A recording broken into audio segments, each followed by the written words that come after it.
Hey guys, so we're gonna take the old F-150 on a little bit longer voyage. Let's get all my stuff out of the way. We're gonna take this old truck all the way from Mount Vernon to Richmond, the urban exit of Richmond, and we'll see how she goes. Got my fans on. And put that in there. Oh yeah, we're good to go. I'll see y'all in a minute. So we made it to Richmond. There is no AC in this truck at all. But we got the mattresses. We didn't really run hot. Come to find out, this truck hasn't ran hot at all since we have fixed the fan problem. So I guess it's been a pretty good trip so far. There's a tunnel between here and my house that I'll take you through later. But look at this clean OBS board. Look at it. Beautiful. Beautiful. And then here's old Bronco. Okay, so we got my sister's stuff delivered for her. And we're headed back out of Richmond. We haven't ran hot at all, so pretty proud. It stayed about 95, 96 degrees today. So I think we're good. I apologize for the wind. I don't have the little fancy pom-pom things on my speakers, plus I'm recording from an iPhone, so it's not like I'm using the fancy vlogger's camera yet. I'll get there. But there's this tunnel up here, and when you roll through it, it sounds amazing. So I'll get y'all up there, and y'all can listen to me drive through it. It sounds good. I'll see y'all on the flip side. Here we are at the tunnel. It's pretty amazing. This truck sounds so good, especially without that fan. It's a one-way tunnel, so you have to wait and make sure there's nobody on the other side. Okay, here we are.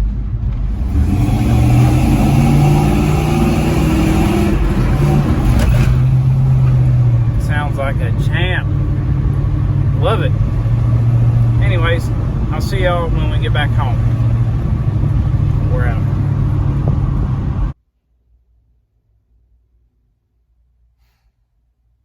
So, I was gonna make an outro when I got back home.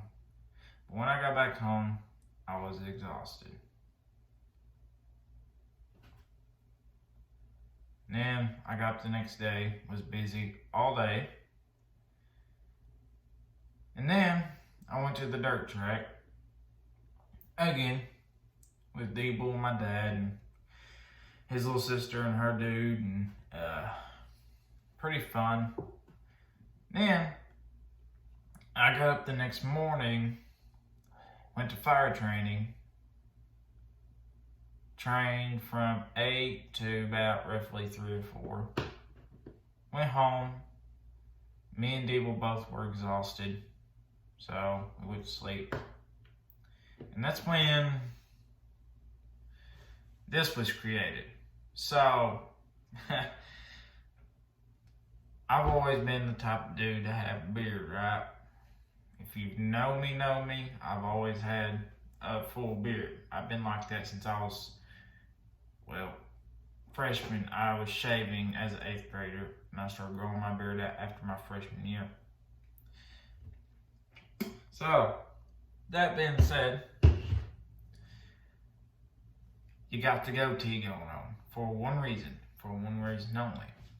So the goatee's kind of growing on me. I like it. And granted, this part of the video was filmed a week after, almost a whole week after the first part. So it's kind of split up into 2 videos, but it's still about the trip to Richmond in my truck.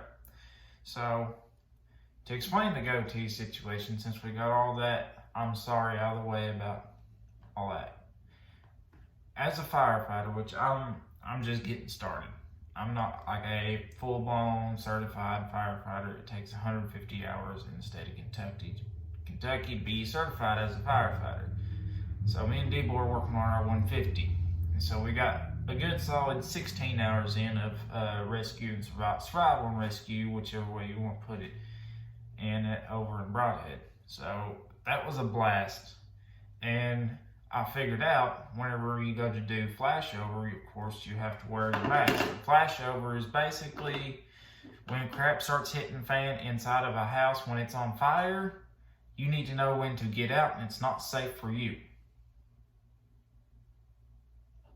Basically, a flashover is like a fire eats while you're in the house, and it's dangerous.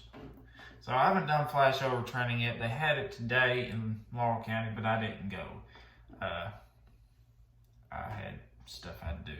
But chances are I will get flashover training here soon. That being said, you have to wear the SCBA, which is the face mask that firefighters use to go into houses. And to get a good seal, big bushy beard, no. And state fire commissioner, trainers, whatever you want to call them, they're not too, I want to say, happy whenever guys show up to flashover training with a beard. So, a goatee's the deal. So I can get a good seal to keep me from inhaling smoke whenever I'm in flashover or in a house. Okay? So, there's that. I know I look like my dad. If you've never seen my dad, I look like my dad now. And I'm starting on being a firefighter and volunteer firefighter, not paid. And get that clear, even though it doesn't matter. We're going in a house to save you and putting the fire out, working reps, whatever the job is. Hats off to all you first responders out there, firefighters, police, EMS, all you people, much respect. So that's all I got to say about that. So to keep this video from being extra long, I'm going to just go ahead and wrap up what I was doing in the first part.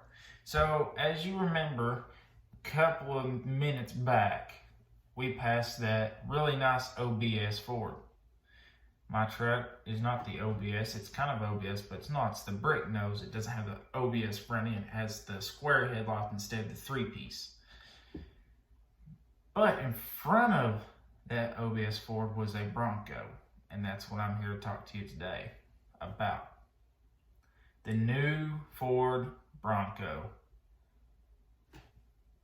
Crazy, ain't it? They're coming out with another Bronco. They revealed it today at approximately 8 p.m. today. And I figured a couple of things out. For one, they're trying to compete with Jeep Wrangler, which is awesome. 2, none of them are V8. What? None of them? V8? The Bronco is like 302, 351. Or in case some of the Bronco 2s, some of them have what, the inline 6 cylinders or something in them, or V6s? I can't remember. I'm not a big Bronco guy, but I know a lot of them have 302s. But like, no V8 in the new Bronco? But